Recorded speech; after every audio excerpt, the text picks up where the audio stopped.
Olá pessoal, bom dia, boa tarde, boa noite. Bom falar com vocês mais uma vez. Espero que todo mundo esteja bem, que esteja se cuidando e que esteja aproveitando o tempo para, na medida do possível, dar sequência aos nossos estudos, ao que a gente tem indicado em administrativo e também as demandas que vocês têm em relação a outras disciplinas, tá?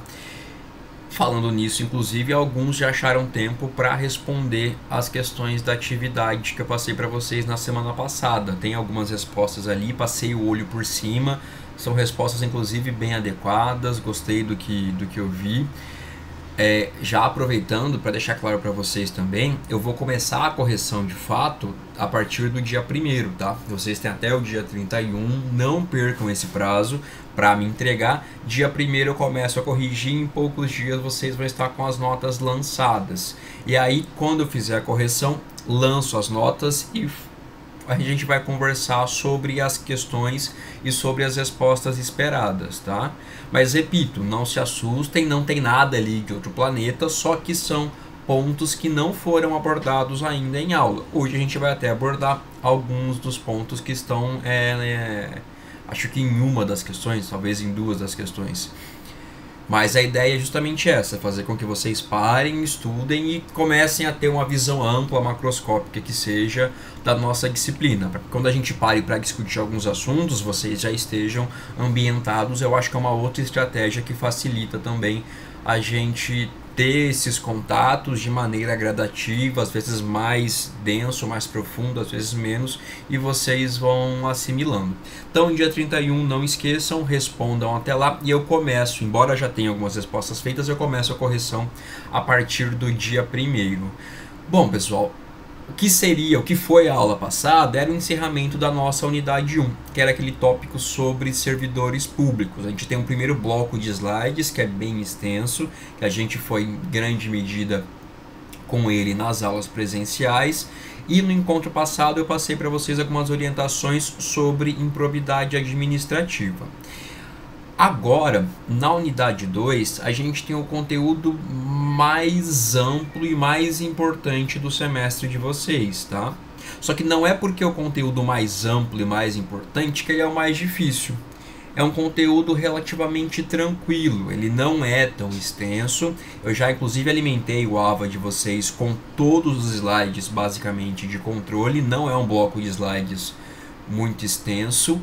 O grande ponto de controle, que é o nosso tópico agora, controle da administração pública, é tentar entender e raciocinar como ele se estrutura. Isso é o mais importante. Então, a ideia aqui, coloquei alguns vídeos para vocês também, bem didáticos, com bastante esqueminha. Quero falar com vocês aqui para passar a lógica por trás da estrutura do controle da administração pública. Porque a partir daí fica muito mais fácil de entender as formas e os mecanismos de controle propriamente ditos, tá? Em relação a controle, a gente começa falando desse termo, controle da administração pública. Esse é o gênero. E esse é o tópico que a gente estuda em toda a unidade 2. Esse meu gênero, controle da administração pública, ele vai se subdividir em 3, tá? E esses 3 especificamente serão pontos de discussão dos nossos próximos encontros. Primeiro é o controle administrativo. Percebam, controle da administração é o meu gênero. Minha primeira espécie, se eu fosse desenhar um esqueminha, ia fazer assim, é o controle administrativo. Meu segundo controle é o controle legislativo, minha outra espécie do gênero controle da administração. E por fim, controle judiciário. Tá? Cada um tem nuances, cada um tem características que a gente vai discutir no decorrer das nossas conversas. Agora eu quero que vocês saibam o que é esse grande gênero e que ele se divide nessa estrutura tríplice: controle administrativo, controle legislativo, controle judiciário. Um texto que eu mandei para vocês, recomendo a leitura inclusive, vai falar numa quarta hipótese de controle, que é o controle popular. essa é uma posição minoritária, tá? Tradicionalmente a gente vai falar nessas três formas de controle pelo próprio Estado. Não obstante a possibilidade de alguns mecanismos de controle popular também existirem. Então, se vocês pensarem, quiserem, acreditarem a partir da leitura que existe um quarto, que seria o controle popular, tudo bem. Mas a linha que a gente vai seguir na disciplina é que existem três controles e eles podem ser ativados por manifestação da sociedade, tá? Não seria propriamente uma quarta espécie. Seria as formas de controle social e de controle popular, na verdade, movimentariam as engrenagens para que essas três outras formas de controle começassem a agir, tá? Então é o grande gênero, controle da administração com essas divisões. O que é importante a gente entender essa estrutura, pessoal? Para falar, inclusive é uma ideia que se relaciona de forma circular, uma ideia alimenta a outra, de falar em classificação das formas de controle. Existem alguns livros que dividem as formas de controle em vários aspectos. O livro que eu coloquei para vocês lerem, tem poucas páginas a respeito, também traz 3 ou 4 formas de classificar as formas de controle da administração. Existe, no entanto, uma forma de classificação do controle que é muito importante a gente saber. Se a gente não entender ela, a gente vai ter dificuldade em raciocinar os mecanismos específicos. Então, é o controle como controle interno ou controle externo. O controle conforme a sua origem, tá? Então, vamos pensar. Quando eu falo em controle conforme a origem, eu falo em controles de acordo com o poder que o exerce. Os poderes, executivo, legislativo e judiciário. E aqui, abrindo parênteses, dando um passo atrás, pessoal, vocês talvez já tenham ouvido falar nessa relação de controle entre poderes nas aulas de direito constitucional. Possivelmente quando estudaram divisão de poderes, ouviram falar em freios e contrapesos, em checks and balances. Essa lógica tem muito mais a ver com o direito constitucional e com as formas de controle político dos poderes. Então, por exemplo, a situação em que a indicação do ministro do STF é feita pelo presidente da República e passa pelo Senado. Então, percebam, eu tenho um ato feito pelo Executivo com a anuência do Legislativo para suprir uma vaga no Judiciário. Essas formas de controle político que vocês estudam em constitucional são assuntos basicamente de direito constitucional, tá? Então, aqui a gente fala de um controle que os poderes exercem internamente ou uns sobre os outros, mas de acordo com o aspecto administrativo e não com o aspecto político, tá? Então a análise aqui, o controle que é feito não é o controle político, é um controle que vai estar ligado à legalidade daquele ato, se ele está de acordo com a Constituição, se está de acordo com as leis, se está de acordo com os regulamentos administrativos, o mérito dele, se ele é razoável, se ele é proporcional. Então o que eu analiso aqui não é, e também o controle contábil, financeiro, orçamentário. O que eu analiso aqui em administrativo é diferente daquilo que eu analisaria em constitucional, tá? Então eu vou falar de um poder exercendo controle sobre o outro, mas nesse aspecto administrativo. Então, quando eu falo que um poder, imaginem o executivo, ele olha para os seus próprios atos e diz, opa, aqui tem algo errado, eu falo em um controle interno. A mesma coisa do judiciário. Se o próprio judiciário, no exercício da função administrativa, olha para os seus atos, olha para os seus contratos, olha para a sua função administrativa e diz, opa, aqui eu tenho um ato ilegal, aqui eu tenho um ato em desacordo com o regulamento, em desacordo com a lei, em desacordo com a Constituição. Nessa hipótese, o próprio judiciário olha para os seus atos e realiza controle interno. Legislativo a mesma coisa, judiciário a mesma coisa, tá? Os três poderes realizam controle interno. Controle interno é sempre exercido por um poder sobre os próprios atos desse poder. Não existe controle interno feito do executivo sobre o judiciário, por exemplo. Errado. Se o executivo vai realizar controle interno, ele olha para os seus próprios atos. Se o judiciário vai realizar controle interno, ele olha para os seus próprios atos, tá? E, além disso, existe a possibilidade de controle externo da administração pública. Aí eu vou falar, por exemplo, do Legislativo. Imaginem que o Congresso Nacional, com auxílio do Tribunal de Contas da União, vai analisar as contas do Poder Executivo. Legislativo analisando contas do Poder Executivo. Percebem que eu tenho um poder controlando atos de outro poder. Então aí eu vou ter o controle externo. Imaginem que a administração pública pratica um ato administrativo ilegal e um cidadão qualquer ajuiza uma ação, um mandado de segurança, uma ação ordinária contra esse ato administrativo.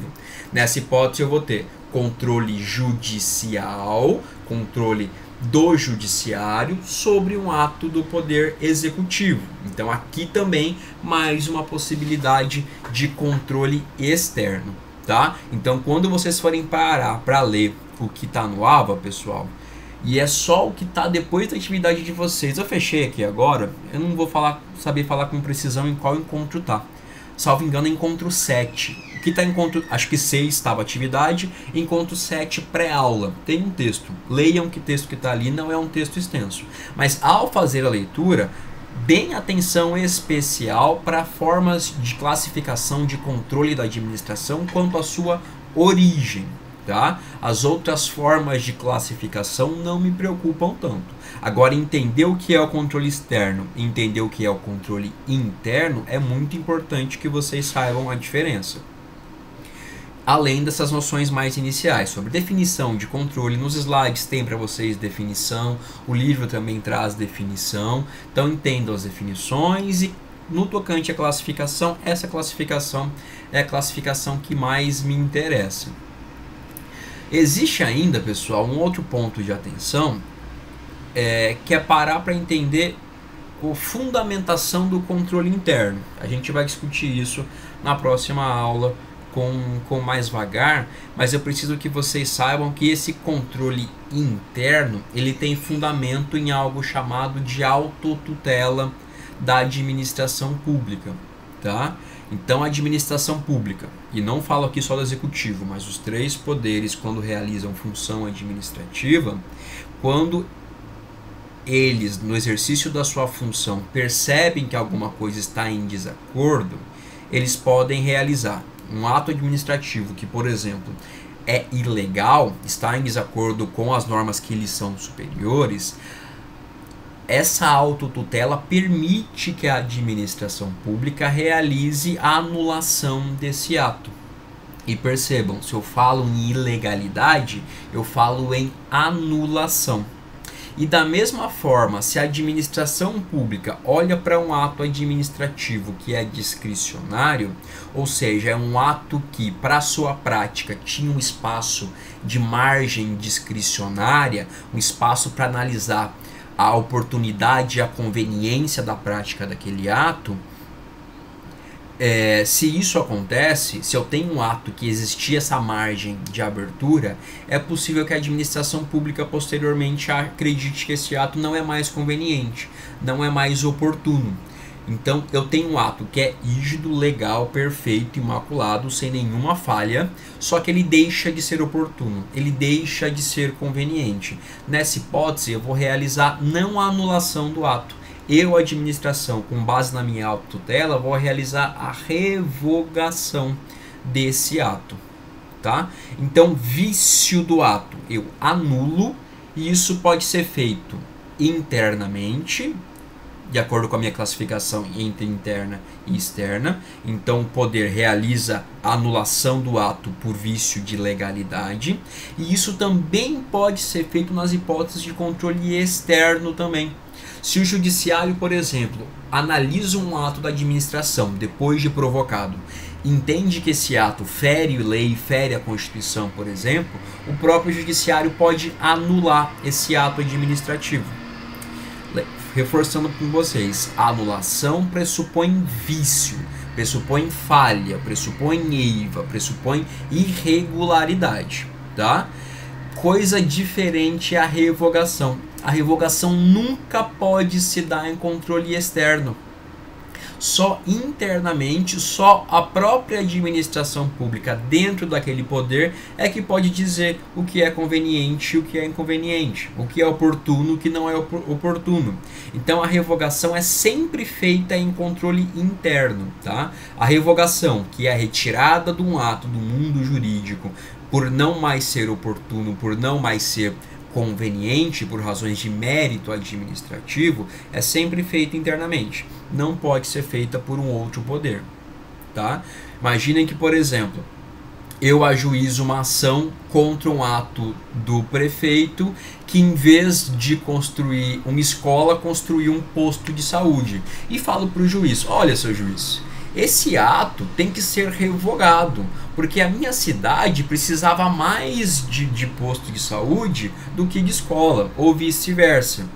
Quem tem condições de dizer o que é conveniente nesse aspecto ou não, o que é necessário ou não, como eu vou alocar meu orçamento, quais são minhas prioridades, quais são as metas da administração a serem cumpridas? O juiz conseguiria fazer isso? Não, não é dado ao judiciário, nem a nenhum outro poder, fazer o controle sobre isso, sobre esse controle sobre esses atos que são discricionários. Então, só a própria administração é que pode dizer: olha, isso é conveniente, isso não é conveniente, isso é oportuno, isso não é oportuno. Esses são pontos que eu quero que vocês tenham mais atenção quando pararem para analisar esse nosso tópico seguinte sobre controle da administração pública, tá? Então, grande gênero, suas 3 espécies. As 3 espécies vão ser objeto dos nossos encontros subsequentes, pessoal. Leiam um texto que está lá para vocês. Eu coloquei um videozinho também com uma explicação bem didática, bem curtinha. Já tem para vocês. Quem tiver animado, quiser fazer no encontro 8, pós-aula, se eu não estou equivocado, tem alguns exercícios comentados sobre controle da administração pública, alguns exercícios de OAB. Então é legal tentar fazer, ver se acertou ou se errou, ler o comentário. Eu coloquei no encontro 8, porque eu espero que a gente tenha essa conversa hoje e mais uma conversa, ou no máximo 2. Aí vocês vão ter tido mais noção da matéria para fazer essas questões. Mas quem quiser fazer também, fique à vontade. São questões comentadas, vocês já vão ter lá o porquê do certo, o porquê do errado de cada questão. Bom, pessoal, por hoje é só. Eu sinto falta de vocês me interagirem comigo. Assim, não sei em que medida vocês têm conseguido assistir os vídeos, ler os conteúdos. Sei que é uma dinâmica muito diferente da dinâmica de sala de aula, mas eu repito, fico à disposição para a gente pensar nas melhores formas de se comunicar. Estou também à disposição de vocês por e-mail, por WhatsApp. Se quiserem tirar dúvidas, quiserem que eu aprofunde algum ponto, se não tá legal, o texto que eu coloquei para leitura não tiver bom, falem comigo, estou aqui à disposição de vocês, tá? Bom, por hoje é só, por essa semana é só, estou à disposição e até o nosso próximo encontro.